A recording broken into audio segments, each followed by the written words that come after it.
Et yo YouTube, j'espère que tout va bien pour vous. Et dans cette vidéo, nous parlerons de la nouvelle d'Armoshark M3S, qui porte également le nom Varun. Je tiens d'entrée de jeu à remercier le site MakeKeys, qui m'a donc envoyé cette souris pour que je puisse vous le présenter en vidéo. MakeKeys, c'est globalement le meilleur site pour acheter toutes les nouvelles références des marques chinoises qui sortent en ce moment. Ils auront donc les dernières sorties, et souvent à des prix moins chers, car c'est envoyé depuis la Chine directement. D'ailleurs, en parlant de prix, cette M3S est à seulement 49$, ce qui est juste en fait insane, comme vous allez le voir dans le reste de la vidéo. C'en est à un point où on se demande même pourquoi il y a des souris à plus de 100€ qui basiquement n'offrent presque rien de plus. C'est donc certainement dû à la conception du moule qui a été récupéré certainement ici. Elle est aussi sur Maxisport, mais à 70€, ce qui est donc moins intéressant. Mais bon, si vous êtes impatient, voilà. Il faut savoir qu'il existe également une d'Armoshark M3, qui est donc le modèle plus large. Mais attention ici, car leurs formes ne sont pas pareilles. Bien que ce soit la M3S, donc small, ce n'est pas juste en fait une version rétrécie de la M3. En fait, la M3 large est plutôt de la même forme qu'une Razer Viper, en un poil plus longue et plus haute. Ce qui fait d'elle donc vraiment une souris avec un grand gabarit. Elle serait également donc comparable à la forme de la Finalmost Ultralight X Tiger, qui est donc le modèle large, mais encore une fois en étant plus large et plus haute. Le point culminant de leur boss est donc centré et elles ont des creux sur les côtés qui sont également placés vers le centre. Ici donc, la M3S est bien différente. Sa bosse à elle est située vers l'arrière et les creux sur les côtés sont également plus reculés. Cela fait donc d'elle une souris plutôt destinée aux utilisateurs de claw grip,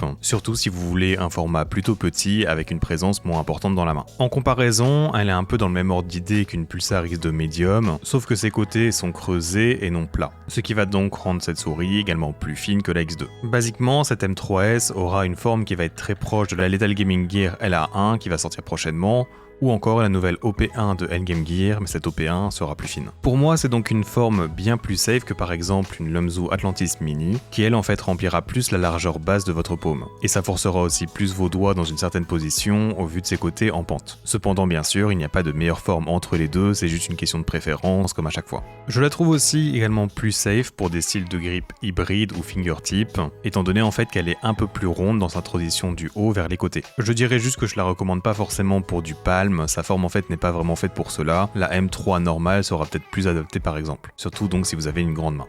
Alors, on sait déjà que pour commencer, sa forme est très bonne et son prix est très bas, à l'instar donc des Deluxe M800 Pro ou VGN Dragonfly F1 dont je vous avais déjà parlé. J'étais assez convaincu par la Deluxe, mais elle n'offrait pas forcément toutes les mêmes choses qu'une souris haut de gamme. Ensuite, la Dragonfly F1, eh bien franchement, il y a peu de choses à lui reprocher, c'est une excellente souris, même si on prend pas en compte son prix. Je dirais par contre qu'elle a peut-être un ressenti un poil cheap, du moins on sent que le plastique est fin et que la souris est vide à l'intérieur. Elle reste donc solide, ce qui est cool, c'est juste en fait du ressenti. Par contre, pour la d'Armoshark M3S, franchement, je peux déjà vous dire que pour moi c'est la meilleure souris sans fil, petit budget. En fait elle fait tout pareil que des souris qui font 2 fois son prix, la qualité de construction de ma copie est très bonne, et niveau performance, il n'y a rien à dire, en plus d'avoir donc une très bonne forme. Son poids est de 55 grammes, ce qui est donc très léger, et son équilibre est très bon également je trouve. La seule chose qui va donc la différencier en fait comparé à des souris plus chères, c'est peut-être en fait l'implémentation du ressenti des features, qui selon vos préférences vont être bien ou non. Par exemple, la molette a d'écran très peu défini, ce que je vais moins aimer que d'autres personnellement. C'est cette impression que le défilement en fait n'est pas serré en gros. Par contre, le clic de cette molette a un retour assez long comparé à d'autres qui sont parfois trop courts et fermes. Et il a en plus une bonne tactilité. Niveau boutons latéraux, eh bien ce sera encore une question de préférence. Je dirais qu'ils ont un bon retour tactile et il y a une légère distance que ce soit avant ou après leur activation. Ce ne sont pas mes préférés, mais il n'y a pas vraiment de problème à leur sujet. Je les trouve placés un peu plus à l'avant que d'habitude, ce qui est je pense une très bonne chose pour les utilisateurs de claw grip.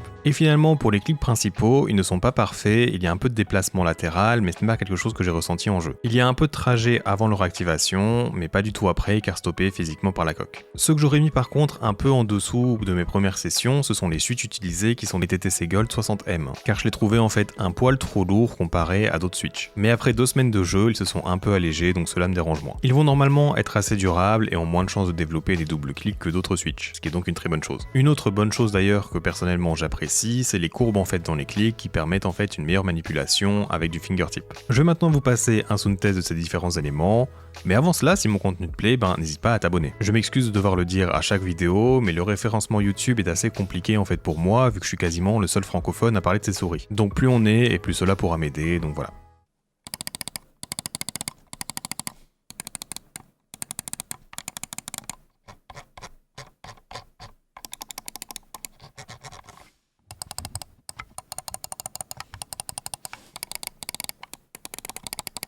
Alors, on doit encore parler de pas mal de choses concernant cette souris. Tout d'abord, elle est disponible en plein de couleurs différentes, que ce soit blanche, noire, jaune, mauve, grise, rouge ou rose. Il y a même certaines notes de couleur pour certaines molettes ou le logo, ce que je trouve assez original. En parlant d'originalité, j'ai reçu un petit tapis avec un design plutôt sympathique, mais il est donc plutôt petit pour des FPS. J'imagine qu'il est inclus avec la souris, donc why not j'ai envie de dire, et il me semble que c'est un simple tissu à revêtement, mais ça peut dépanner j'imagine. Ce tapis a un style assez particulier, et en vrai j'aime plutôt bien, tout comme le style de la boîte. Avec donc le petit dessin en croquis de la moitié de la souris, perso, je trouve ça classe. D'ailleurs, dans cette boîte de la version blanche, on peut y retrouver le câble de rechargement qui est blanc, les grippes de la souris qui sont blancs avec des motifs colorés, le récepteur et l'extender en blanc également, des patins supplémentaires qui sont donc plus petits comparés au large posé initialement sur la souris, et finalement, il y a un deuxième récepteur qui vous permet lui d'utiliser la souris en 2 kHz de polling rate. Vous avez donc tout ça pour 50$ sans compter les frais de livraison, c'est quand même assez fou je trouve. Perso, j'ai mis les grippes sur les côtés pour l'adhérence vu que la souris a un plastique plutôt lisse,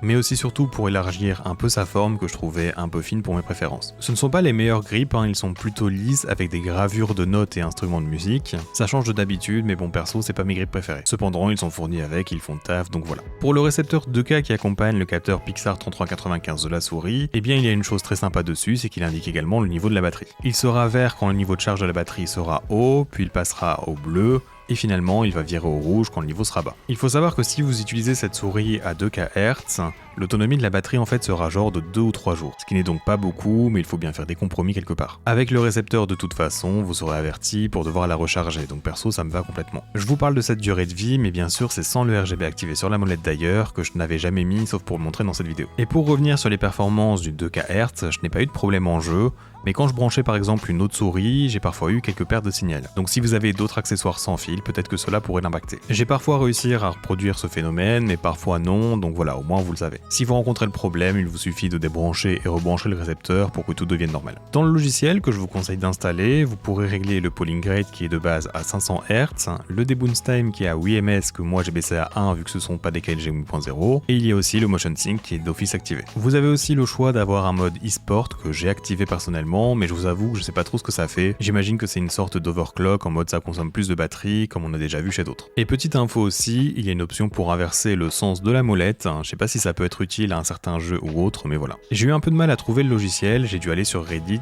donc je vous mettrai le lien en description, ce sera plus simple pour vous. Et pour clôturer cette review, parlons des éléments présents sous la souris. Tout d'abord, on remarque qu'en bas de la souris, elle dispose en fait d'une petite cage qui permet de stocker le récepteur 1 kHz, ce qui est donc appréciable si jamais. En haut, il y a d'abord le bouton DPI, le switch on-off qui permet d'activer aussi la connectivité Bluetooth si jamais, et dernièrement, je pense c'est un bouton servant à une possible reconnexion de la souris avec ses récepteurs si jamais. Et le dernier élément dont on parlera pour cette souris, ce sont ces patins qui sont normalement de larges patins, mais que moi personnellement j'ai remplacé pour tester les Tiger Eyes V2. Les patins stock sont pas ouf comme les patins stock de plein de souris, et d'ailleurs je vous conseille de bien appuyer sur le rond central qui était un peu plus haut que les autres chez moi. Donc la souris est en fait glissée principalement au milieu, ce qui était pas ouf. J'ai donc joué une bonne semaine avec ceux de base, donc voilà, selon le tapis ça ira, mais par la suite je vous conseille de les remplacer pour une meilleure expérience. Alors je pense que j'ai été assez complet pour me passer de faire une vraie conclusion sur cette Darmoshark M3S, mais elle va sans problème recevoir mon badge de validation. Si vous recherchez une excellente souris sans fil budget et que vous jouez en claw ou encore en fingertip ou des styles hybrides, c'est probablement le meilleur choix disponible pour l'instant, du moins de ceux que j'ai pu tester. La qualité est bonne, le poids est léger, ses features sont complètement correctes et les performances sont au rendez-vous. Si elle vous intéresse, vous pourrez donc la retrouver à 50$ sur le site MakeKeys, et si vous utilisez le code EFRAO5, vous aurez 5% de réduction. Il ne me rapporte rien, mais c'est cool pour vous. Tout sera bien sûr en description comme d'habitude. Et en dernière chose, je voudrais remercier SnakeDoc pour avoir pris un abonnement sur mon Patreon, merci beaucoup pour le soutien. Voilà, je te remercie d'avoir regardé la vidéo jusqu'au bout, j'espère donc te revoir dans un futur proche, et à bientôt.